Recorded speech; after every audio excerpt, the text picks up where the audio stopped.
కొడతారు. One time watch అన్న. Puri mark అయితే లేదు బేసిక్గా. ఇప్పుడు ఫర్ సపోజ్ నువ్వు పూరి జగన్నాథ్ అనుకో, నిన్ను ఇన్స్పిరేషన్గా తీసుకొని నేను సినిమా తీస్తే ఎట్లుంటుందో అట్లుందన్న సినిమా.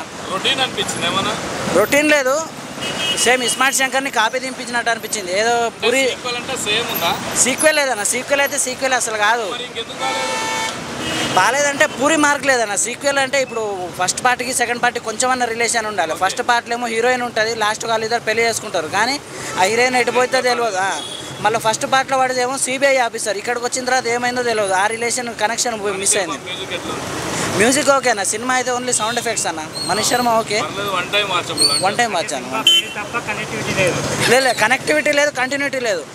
ఇంటర్వెల్ సీన్లో వాడు బీచ్లో కారు పడే, అంటే శ్రీశోర్లో కారు పడుతుంది ఒకటి, ఆ బొమ్మ కారు వేపి గ్రాఫిక్స్లో పిక్చర్లను చేసారు.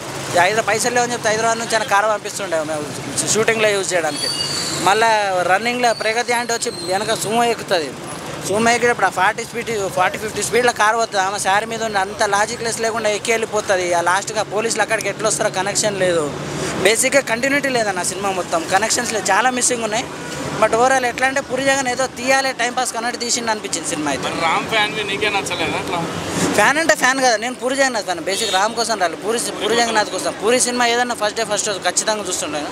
సో పూరి కోసం వచ్చాం, బట్ పూరి ఏదో తీయాలన్నట్టు తీసింది అనిపించింది. లేదన్న, ఎక్స్పెక్టేషన్ లేదు దీని మీద. ఇస్మార్ట్ శంకర్ చాలా బెటర్, యావరేజ్ అన్న సినిమా. బుకింగ్స్ ఉన్న రోజులు సినిమా నడుస్తుంది, తర్వాత లైట్ పిక్చర్ లైట్.